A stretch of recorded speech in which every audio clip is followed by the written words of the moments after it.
Welcome to KernTax's Conversations That Matter. I'm Michael Turnipseed, KernTax's Executive Director. KernTax hope you find today's conversation interesting, enlightening, and worth your time. Our guest today is Jay Tamsi. He is the President and CEO of the Kern County Hispanic Chamber of Commerce. The Chamber's goal is to promote Hispanic and minority-owned businesses and those that cater to or employ Hispanics by being active and visible in the community and by raising the level of awareness of their members' needs in the community. Jay, welcome to Conversations That Matter. Hey, thank you for having me. I really appreciate it. Thank you, Mike. Good. Glad to have you. You're a fellow Delanoan, so tell us how you got down the south to 99 to end up in Bakersfield and become president of the and CEO of the Hispanic Chamber. Did you hitchhike? I hitchhiked my way over here. Unfortunately, there wasn't any other way to do it. But I attended and graduated Delano High School. Attended and graduated Bakersfield College. So, and during that time of my graduation, I then moved on over here to Cal State Bakersfield. Graduated Cal State Bakersfield with a major in business communications and a minor in marketing. And after that, I started getting involved in the community after CSUB. And then I headed over to Dryer's Ice Cream. So there in Dryer's Ice Cream, although I was in research and development for 11 years, I Did didn't that have. mean you got to taste all the ice cream? Yes, we tasted Make sure that it was at good. 11 in the morning and 4 p.m. But I diabetes runs in my family, so I kind of stayed away from it. But you still get to taste the ice cream, so which is great. And so after 11 years and I went through 5 mergers, and I decided that I really didn't want to be behind a desk anymore, and I really didn't want to be in a lab. By the way, Dryers has great ice cream. Haagen-Dazs was my favorite product to work on. Okay. So and after that, I then was really involved and active in the community and kind of with employee engagement, getting everybody involved. And so we would go out to different events and hand out ice cream, et cetera, et cetera. So I was the lead for that. And then I was on the board representing Dryers at the time. And I was here and I was actually the chair of the board. And our executive director at the time had retired, Lou Gomez. And so after that, my executive board kind of is the personnel committee, went behind my back a little bit, I would say, and came to me one day and said, here's an offer letter. Think about it. You'd be the best qualified person for the job. And I said, there's no way I'm going to leave a multi-billion-dollar company to run a nonprofit.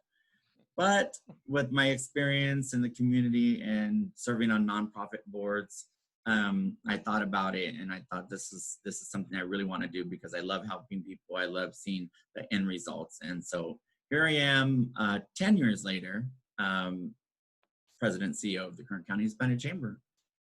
Wow. And your chamber's grown a lot since you've been in charge. So you double in size in 10 years? I mean, you've grown substantially, at Yeah, least in so status and footprint. when I got here, Mike, I believe there was about 285 members that were actively paying. And now we have over 1,000 active members who actually pay their dues. And Congrats. so we're very thankful for that. So Congrats. So what are your services and opportunities you provide your members to grow your membership 300%?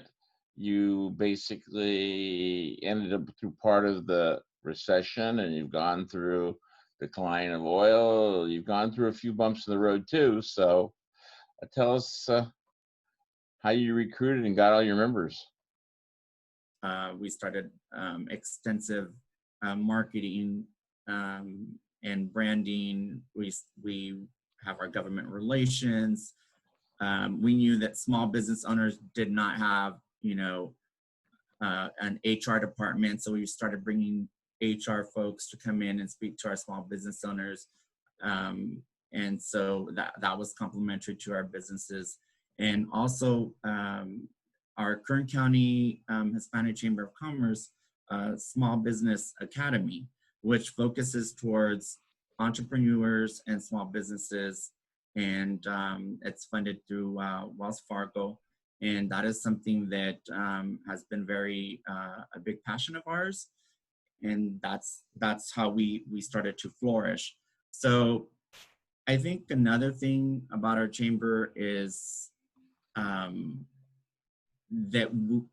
as I mentioned earlier, we looked at the board, and everybody on the board is a volunteer, great board members, but we really had to think about the folks who were in oil, Kern County, oil, ag, financial institutions, small business owners, of course, and all of those folks that bring, not only financially, but those who are able to get their companies involved during our events. And so we had to look at the wide scope. And so with that being said, we have a very diverse board. I would say 70% of our membership is Hispanic and 30% is non-Hispanic. So we have African American, Caucasian, Indian, and everyone else. So I think that was the primary focus of how our membership grew and how we have had a presence at the state level as well. Sounds like you were able to bring inside the intellectual capital of your board and upgraded and brought in some bright people who are successful in different fields, and that helped you and everybody around you be better too. Oh, absolutely. Absolutely. And as you run a nonprofit, folks know who are in the nonprofit business. If there's no, there's no money coming in, no money can go out. So, we got to make sure that we have folks who are going to believe in us and support us, support our events. And there's so many nonprofits to choose from and select here in Kern County that you put your money wherever you want and invest in, and you'll see the investment in return. That's the important part. They have to see that they're getting something for their money. Yes. So is that really what you think makes you unique when you compare yourselves to the other organizations? You've been able to grow, especially, I think, at a phenomenal rate by demonstrating that there's value in your membership.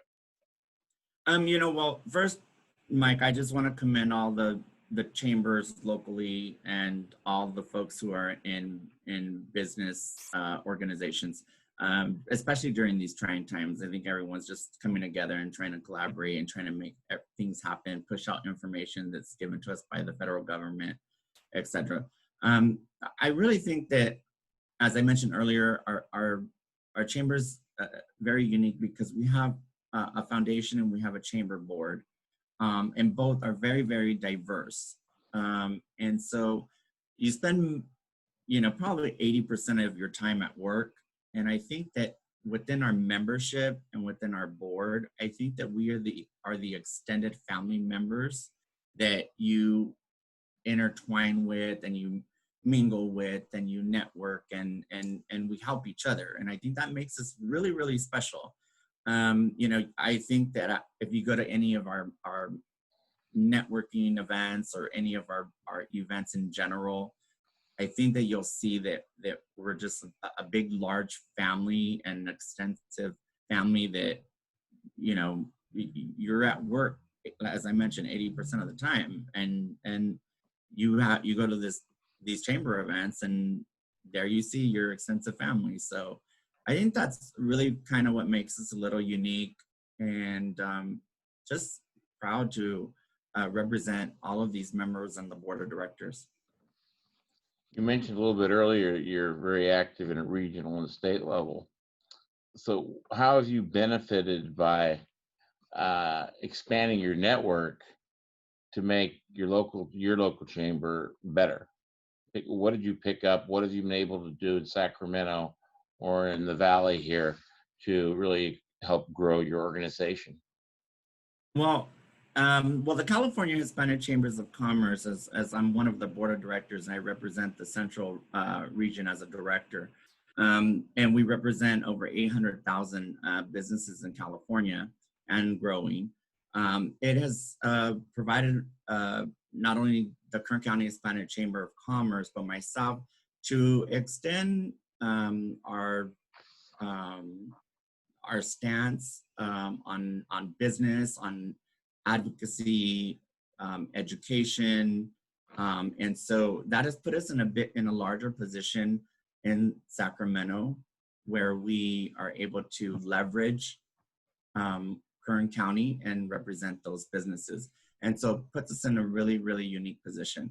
I also think as we gather quarterly as a central region, my region's Bakersfield to Chico. It's a very large region, and we get together quarterly. It's really interesting to compare stories. We focus a lot. Of course, we are ag and oil, and that's who we are. That may not be the same thing for, you know, um, Stockton. That may not be that, but we bounce ideas off of each other. Mike, there isn't anything that I can't say, or that any of our directors of the central region or in an empire southern region or northern region that we can't share with each other. If we share the knowledge of what we know and who we know, and really focus on the reason what a chamber is about and what we stand for, there's no reason that we can't share that, because nothing should be hidden. If we've grown from 285 members to 1,100 members or plus, there's no reason why I shouldn't share with someone in Madera, Fresno County, or Stockton or Chico, how we did that, how we got there. So I think, it's just leveraged our platform there at the state capitol, and with the lieutenant governor and the governor as well. Well, they're not your competitors. No. Your family, in the bigger sense of that, and the fact that you're able to do that. That's obviously it's been successful for you in Kern County. Well, I guess we need to get to the C word now, coronavirus. How's that affected your chamber and how you operate? And what are you doing differently? And I know you've been involved some things. We'll get in that a little bit with the county, but just talking about your own organization. How does it your members? Because you have members all over the county, and the numbers are a little bit, they've been higher in the Hispanic community than the community in general. So how are you addressing that with your members, and how you trying to slay the lion here? It's a big problem. Right. Well, I first want to thank the Board of Supervisors, and I want to thank the administration for getting things moving extremely vastly here in Kern County, such as the Kern Relief Program for our business owners, and also getting the message out through Kern County Public Health. So first of all, I want to commend the Board of Supervisors and county administrators and public health. The other thing is that being 53% or 54% of our county is Hispanic, you're going to see those numbers increase. And we really have to acknowledge Supervisor Perez for bringing in the testing center there in East Bakersfield, because we weren't seeing any numbers in that side. Folks didn't have access to it. So now there's over, 5, 6 or plus more counties or cities that now have access to COVID testing.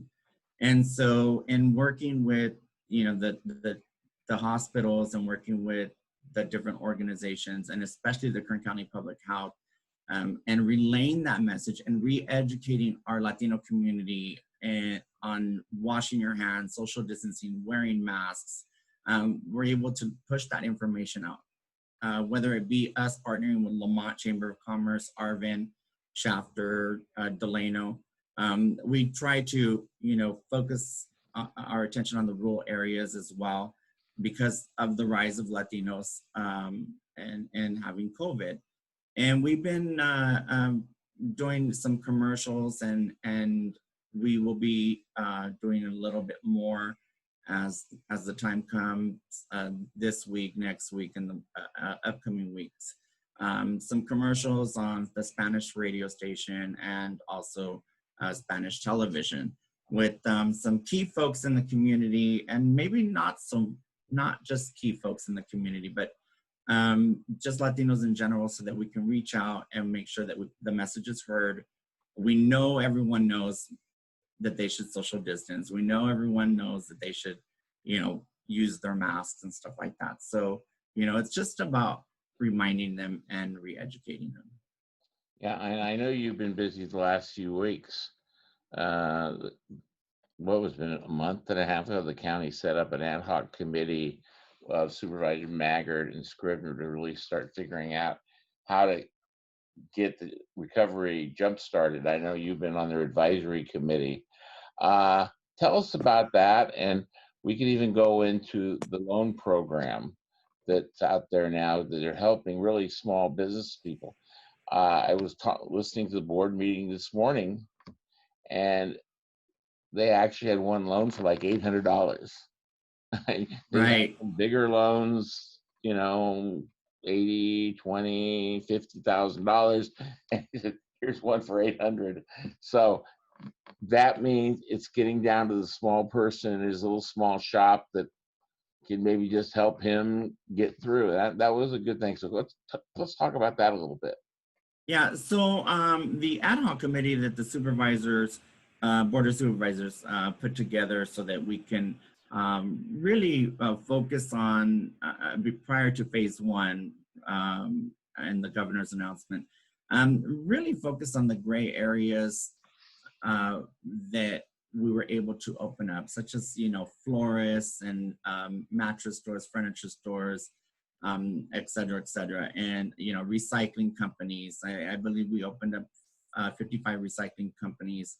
And so, it's just a matter of once a week, twice a week that we got together and we really looked at the guidelines. We looked at the gray areas of Kern County and made sure that we were focusing on all of those businesses that maybe were non-essential, but really essential to us. So, it has been a great experience. We still have two more, the end of phase 3, and then of course, phase 4. So we've been really working hard on that, looking at all the guidelines, fireworks this year, firework booths and stuff like that, so that it will boost sales for nonprofits. So, the energy is there. We all want businesses to reopen, but we want to reopen them safely. And so it's been great working with the Board of Supervisors, the county administration, public health, et cetera. Lots of times members call our organization and they have many questions. And so with that being said, we have those ties to, Matt Constantine and Ryan Alsop and Jim and Supervisor Maggard, as well as Zach Scrivener. So we have those ties to them. So we're able to, relieve a little bit of some of the questions that the businesses have. They're not that sure on guidelines. So we're there to be, that middle person and to help them out. We work really, really hard with probably 160 restaurant owners and got them together and said, hey, things are coming down the pike. Can't promise anything, but things are going to happen. opening up soon and making sure that they knew that there was guidelines in place before they opened. And I will tell you that I visited many restaurants, and I think that Kern County restaurants, and I think Kern County in general, hair salons, etc., I think they're doing an amazing job. I think they're being very cautious, overly cautious if you ask me, but that's where people feel comfortable when they see how cautious these people are. So, we've done a lot of work with them. And so moving on to Kern County Program Fund. So the last time earlier today that I spoke with Ryan, and the numbers are going to increase. And when I say increase, this is increase for the program funding, not COVID. So I believe it was $4.38 million that had already been given out to businesses, and 183 businesses were provided financial support, as well as 95 industries. So if you go on kerncounty.com, it's really interesting. Ryan and Jim have done an amazing job. Jim, our COO, so that it breaks the numbers down, how the money is spent, and it breaks it down. If you go to the Kern County Relief Program, and it breaks it down to how the money is spent and exactly where the money went. So it was restaurants, it was a small business owner, a salon owner. It'll break it down very clear and concise. So working on that, and I did. I believe there was a few of us in business organizations that we did look at the application. We didn't want it to be and duplicate what the PPP was about, and lots of things that we mirrored, but we also made it a little simpler for the small business owners so that they can apply.